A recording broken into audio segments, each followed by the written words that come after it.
Stop. 나발처럼 맞추는 걸 제가 봤어요. 다 외국인 진짜 외국인 사람 믿지가 봐요. 밑에 세계면들 각성 어떤 밑에적으로 키우는 것보다 실질적인 납득이 진짜 아버지가 맞다. 일인페이스가 뭐 생체 방법을 각성이고 하고 맞다. 여기는 어떤 무슨 말하겠지인데 어째 생체 해체하고 나야가 감수.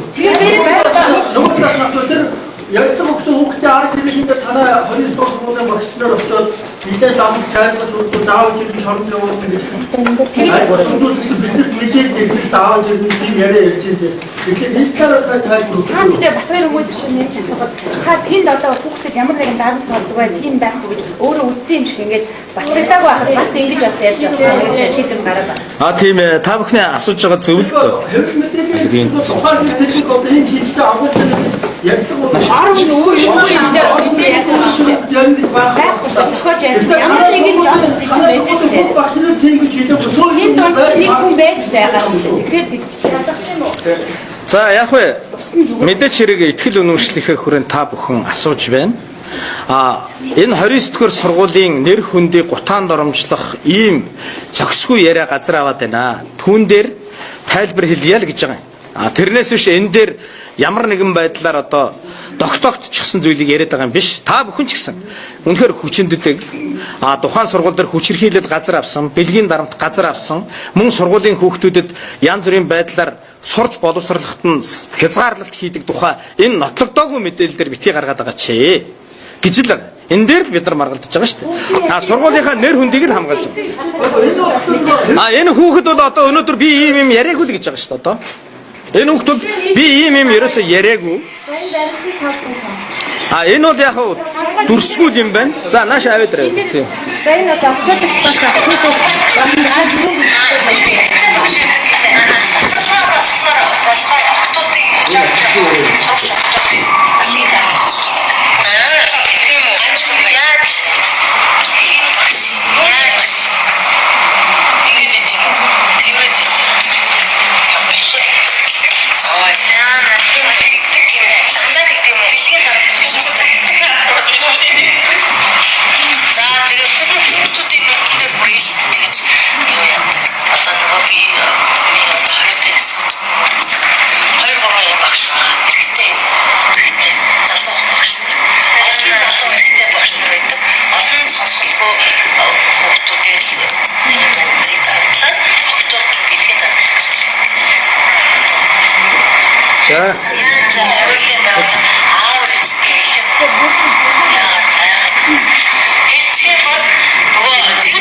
энэ дөр бол хамгийн гол бэлгийн дарамт учруулдаг гэж яриад байна л та.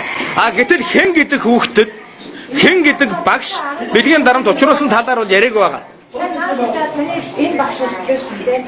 Наадмын зүгээр энийг одоо саад өгөх юм. Танаас дийлгүй гэж хэлжсэн наад суужаад байна.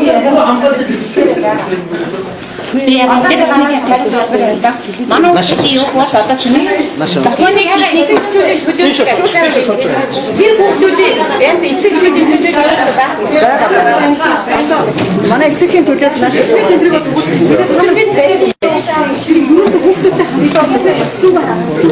за энэ хүүхдийн ярилцлагыг одоо тийм ээ сэтгүүлчин тавьж байгаа юуг бол одоо би бас удаан цаг буруутгах чадахгүй юм тийм ээ. Гэхдээ хамгийн гол нь манай хүүхдүүдийн юу бол одоо энэ дээр манай дандаа видео бичлэг камерцэн төрсөөр л бид нар тэрийг баталгаа олгож авна. Энэ бол ямар нэгэн хүний багшийн төв байсан шүү дээ. За харин тэр багш нь уучлаарай би яриагаад дуусгачих тийм ээ. Тийм учраас бид нар бол одоо манай багш нар энэ дээр бол бид нар хандахдаа энийг бол дүрсжүүлсэн бичлэгтэй байж бид нар энэ дээр санаа ерөөс энэ хүүхдийн үзэл бодлыг энэ хүүхдийн яриаг бас нэг хүн дамжуулж байгаа учраас бас нэг ийм юу байгаа шүү дээ. Бас нэг хүний юу дамжиж байгаа учраас бас тэрийг бол бид нар бүтлэх юу байхгүй. Тийм учраас бид нар бол дүрсжүүлсэн бичлэг байгаасаа гэж хүсэж байна. Миний хувьд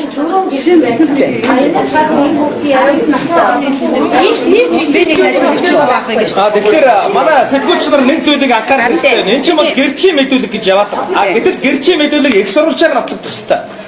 Гэтэл их сурвалж алга байна энэ дэр чинь. Эрэгтэй хүүхэд өөрөө яриад байна. Намайг багш нар тэрвэрдэг гэж яриаггүй. Манай эмэгтэй хүүхдүүдийг тэрвэрдэг гэдэг байна. Гэтэл ямар эмэгтэй хүүхдийг энэ асуудлаар нь бид нар хүүхдийн хүчирхийллийн эсрэг төв болон тэр бол хамгаалалт төв рүү хандчихад байгаа шүү дээ. Хүүхдийн эрхийн байгууллагууд байна. Хүний эрхийн комисс байна. Эдгээр байгууллагуудаас дүгнэлт гараагүй байхад та бүхэн эцсийн үнэн мэтээр ингэж ярьж байгаа нь буруу байна л гэж байна. Бид нар их сонсдог. Тэгвэл мэдээж хүний яриаг бол ярьсан байх нэг гэж биччихгүй. Энэ Харин тийм. яриачгүй Энэ бол харин тэр нэг орчуулагчийн бас нэг өө дагалдаж чинь гэдгийг манай сэтгүүлч бас зөв талаас нь хараарай. Тэгээд хийж ярьж байна. Тийм ээ харин тэрийг бол бид нар мэдгүй учраас бол шоу хяналтын бол энийг юу яаж тогтоож өгөх байх тийм ээ. Харин өөрөө ингэж Та бүхэн харин цагдаа тогтоохгүй байхад яагаад энийг эцсийн үнэн гэж гаргаад байгаа юм бэ? Харин тэгж үгүй гаргаач л гэж штэ. Энэ чинь энэ чинь өөрөө зүг байна. яг одоо хараа ийм байна шүү. Яг одоо энэ чинь босны нэр сайн байцгаана уу? та бүхний хэлж байгаа зүйл хязгаарлагдана. Тийм учраас та бүхэн энэ ярьж байгаа зүйлээ эцсийн үнэн мэтээр битгий одоо бусдад толгой хүлээгдэж самруулаад байгаа ч гэж байна. За сайн байцгаана уу? Би 29 дугаар сургуулийн дохиод нийлдэхний багш Сарантой гэдэг юм байна. Монгол улсын хэмжээнд боловсрол олгож байгаа сургуулийн одоо ганц дохиод нийлдэхний багш. Гэхдээ яагаад манай сургуулийн хамт одоо энийг камержуулж өөрөөлөө дүрсийг бид нар харж энэ хэлмэрч орчуулагч маань үнэн орчуулсан байна уу буруу орчуулсан байна уу гэдгийг шүүх хяналтын байгууллагаар шалгуулна гэсэн учир шалтгаан юунд байна вэ гэхээр 3 сарын 27-ны өдөр маш олон ингээд мэдээллийн системээр манай хүүхдүүдийн дохио гаргахад наан хэлмэрчилж байгаа хүмүүс дотор алдаатай оноотой буруу орчуулсан зүйлүүд байна. Өөрөлдвөл тийм учраас бид нар энэ байдлыг одоо жишээлбэл миний хувьд аваад үзэх юм бол би яг тэр өгсөн мэдээллийг өөрийнхөө нүдээр харж байгаад үнэхээр яг тийм хүмүүсэд ийм асуудал байсан юм байна шүү гэдгийг би харуулмаар байна гэж би хэлж байгаа юм л да. Ягаад гэвэл Монгол улсын хэмжээнд ингээд огж байгаа хүмүүсийг яг үнэхээр үнэн зөв догчон үгүй юу гэдгийг хянд чадах чадвартай өөрөлдөл оюун ухааны хувьд болон мэрэгжил боловсролын хувьд за тэгээ хэлмэрчийн төвшний хувьд аваад үзэх юм бол их цөөхөн байдаг учраас өөрийнхөө зүгээс болтой би бичлэгийг үзье гэдэг байгаа юм. Яагаад гэвэл яг тэр мэдээллийн үед жишээлбэл тэмцээнээс болоод манай ингээ хичээл одоо энэ тэмцээнийг хугацааг ингээд богиносгочсон энийг бид багш нар бидэнд хэлээгүй учраас гээд ингээ цаана манай хүүхэд огж байгаа аахгүй юу. Гэтэл наан хэлмэрч орчуулагч хүмүүс маань тэрнээс арай өөр зүйл ярьж байгаа. Нэг хүүхэд жишээлбэл миний нэргүүгээд орчуулга хийгээ явж байгаа тэр одоо мэдээллийн яг ингээд тэр бичлэгийг 3 удаа ингээд давтан тавьж байгаа аахгүй юу. Гэтэл хэлмэрч орчуулагч нь нөгөө ярьж байгаа хүн өөрөө нийгэм таниулж байгаа хэлмэрч орчуулагч буюу одоо яриагаар таниулж байгаа хүмүүс маань буруу орчуулга бас хийгээдээс учраас ийм мэдээлэл хийж байгаа шүү. Тийм учраас өөрөлдвөл өнөөдрийн байдлаар тийм ээ үнэхээр энэ хүүхдийн дөрвжүүлсэн бичлэгийг шалгах боломжтой хүн Монгол улсад хэд байгаа вэ? Мөн ер нь одоо ямар нэгэн одоо мэдээллийн системээр орчуулж чадварын хүн Монгол улсад хэд байгаа гэдэг дээр л очиг дутагт байгаа гэдэг бас бодох юм. Тийм учраас одоо бид нар хоорондоо ингээ маргалдах юм байхгүй. Тийм юм байсан шүү гэдэг. Боловсролын яам өөрснөө ажлаа чалгасан дүгнэлтээ гаргаагүй байгаа. Манай сургууль бол сая тийм учраас бид нар боловсролын яамны өмнөөс бол мэдээлэл хийх байхгүй шүү дээ. Ярьж байгаа тэр тохиолын хэмжээ орчуулж байгаа байсан юм. Шосонтой хүмүүс яагаад өөр сургуулийн багштай биш өөр орчуулж чадчихсан. Яг нь ер нь бол хүүхдүүд өөрснөө хинт хандах нь бол өөрснийх нь эрхэлтэй. Тийм учраас хэлмэрч орчуулагчдын холбоонд хандсан байгаа. Гэхдээ бид нар яг тэр мэдээллийн системээр тэр хүмүүсийн мэдээллийг бол яг гаргуулсан. Гэхдээ тэр хүмүүсийнхээ бичлэгийг ингээд бүгдээр бас бид нар эргэж үзэн штэ. Тэгээд үзэхэд бол зарим нэг зүйл дээр бол манай хүүхдүүдийн яриаг үзүүлэлтийг орчуулсан явдлууд байгаа болохоор багш нь тэгээс би бол үнэхээр яг одоо жишээлбэл энэ мэдээ эмийн сайтаар гарсан хүүхдийн мэдээллийг дүрсээр хараагүй учраас би бол энэ хүүхдэд дүгнэлт өгөх боломжгүй байна. Тэр орчуулагчийн ярьж байгаа зүйл өөрийнх нь юм орсон байхыг үг сарахгүй. бид бүгдийн араас очиж эцэгхийн дараагч ингэж тийм зүйл ярихгүй гэсэн бичиг хэлгээр аваад ирсэн байгаа. Энэ Алтацуг гэдэг хүүхд маань өөрөө Цэлэнг аймгийн хүүхдтэй. Ангийн баг. За тэрийг авч. Ээж над руу үйлдэл. Тэгвэл нийгмийн ажил. Манай хүүхдийг ийм хэрэг бичтэй санагдав. Мэдээд цэгмэн Шоронд оруулна гэдэг ба яриад байна. Тийм учраас энэ миний дүү энэ мэдээг авч өгөөч гэж нас руу уцтаад ирсэн. Би өөрөөсөө нэг ихтэй баримт гэж юусаа гаргаад өгдөг. Энэ асуулт төвшүүлж гаргасан. Энэ өөрөө ийм байсаг хэцүү байдаг гэдгийг яриад бидний зүгээр ямар сэтгүүлч ямар ч эцсийн батлах баримт гэж гаргадаг. Та нар мэдж байгаа хэрэг ийм байна гэдгийг асуулт төвшүүлж зүгээр гаргаж ирдэг. Энийг дараагийн амжилтны арга хэмжээ авах гэдэг юм байна шүү дээ. Гэтэ энэ дэр яг одоогийн байдлаар та бүхэн хүүхдүүд ингэж бидний дарамтанд ороогүй гэсэн эцсийн баталгаар байхгүй шүү. Орсон гэдгийг эцсийн баталгаар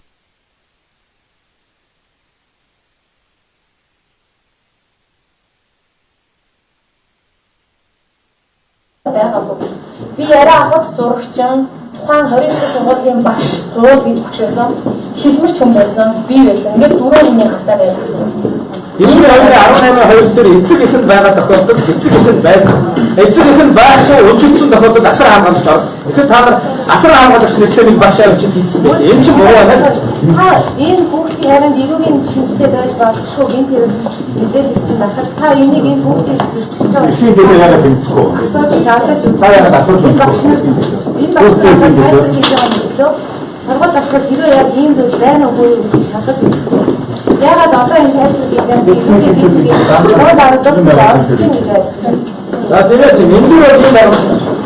Нэг хүүхдийн тарсан мэдээлэлээс болоод 300 гаруй хүүхдийн эрх зөрчил ачаад. Мөн цаана хэд тайван хэрэг үйл ажиллагаа явуулсан 100 гаруй багшаачдын эрх зөрчил бичээ. Тийм учраас тэр хүүхдийн эрхийг гэж худал эрхийг гэж ярихаасаа илүүтэй бусад хүүхдүүдийн хууль ёсны эрх ашиг сонирхлыг хүндэлж би өнөөдөр хамгаалалтаа суулж байгаа шүү дээ. Та бүхэн ганцхан зүйл хэлээд байгаа. Та бүхэн энэ зүйл шүүхээр нотолдоогүй байхад яагаад тарьж байгаа юм? Та бүхэн өнөөдөр хүүхдийн эрхийг хамгаалах зөв гэж ярьж байгаа боловч бусад хүүхдүүдийн бүтгэгдэж байгаа хүүхдүүдийн эрх ашиг бодохгүй шүү дээ. Та хүмүүжгээ хэлэх асуудал байдаг шүү дээ. Энэ яг биш шүү дээ. Тийм ээ, тийм болохоор одоо цагдаагийн байгууллагад хандчихад байгаа л да. Хүүхдээ ихлүүлээ. Ангийн багш нь сургуулиас ямар нэгэн ярьсан болоо. Нааша сууж байгаа юм чи.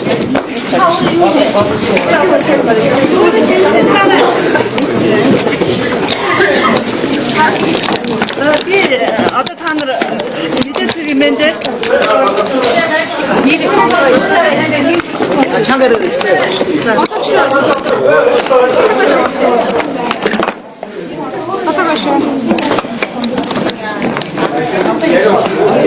За би өөрөө ихлээр танилцуулж миний нэр уртнаас яг хүүхд алтан сүхгээ яригдаад байгаа хүүхдийн ангийнхан багш 6 дугаар ангиас нь ахгуулаад дааж авсан. Одоо манай анги 12-ийн анги 12 хүүхэдтэй.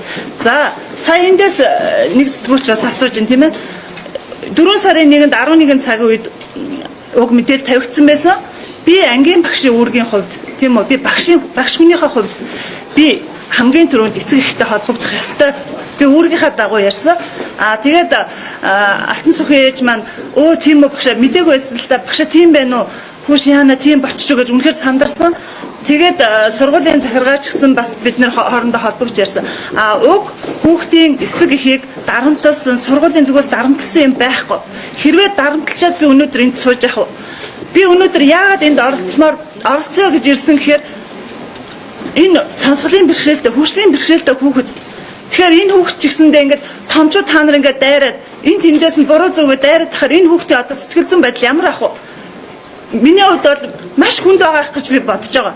Тэгэхээр энэ хүүхдийн эрхийг бид нар өнөөдөр хамгаалж яах гэж байна. Та нар ч гэсэндээ уг хүүхдийг ямар нэг юмд өртсөн дарамттай байна уу эрхийг хамгаалаад бас ярьж байгаа. Бид нар бүгдээр нэг зүгтээ байгаа. Тэгсээр нэ хоёр өөр өнцгөөс буруу зүйл яриад байна уу гэж миний хувьд бодож байна. Тэгэхээр одоо хавар цаг бид нэр хөгжлийн бэрхшээлтэй нэг ялангуяа сонсголын бэрхшээлтэй хүүхдийн сэтгэл зүй өнөөдөр ямар байх вэ гэдгийг бид нэр цаг удиралтай мэднэ. Тэгээд харин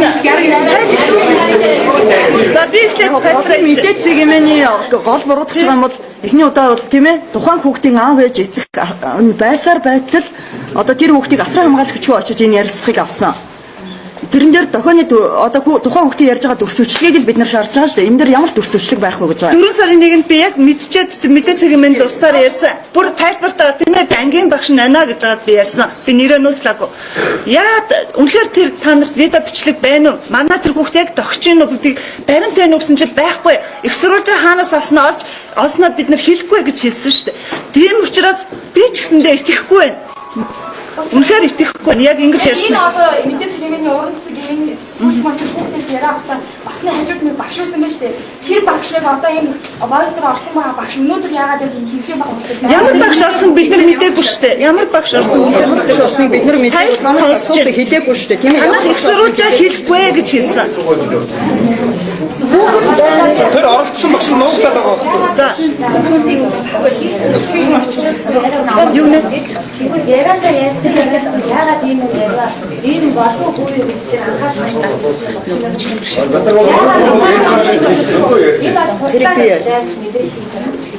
Энэ Одоо би худлаа гэж дайс мэдээлэл хийж байгаа гэж юу?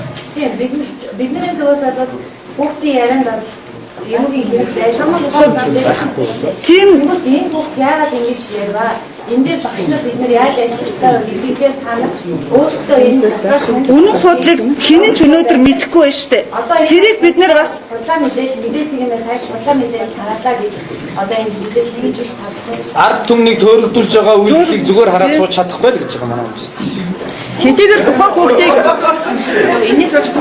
хэдийгээр тухайн хүүхдийг ИСА гэж тавьсан боловч хинч тийм ээ тухайн хүүхдийг бол хинч алсан тэр жагсаалд оролцож байсан хүүхд байна гэдгийг шууд харагдаж байсан. Тэгэхээр энэ бол тухайн хүүхдийн бас эрхийг бол ноцтойгоор зөрчиж байна гэж бид үзэж байгаа юм.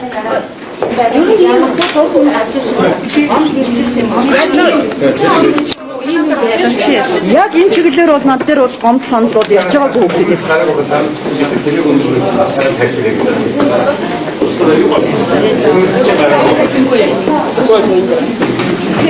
Араа ийм.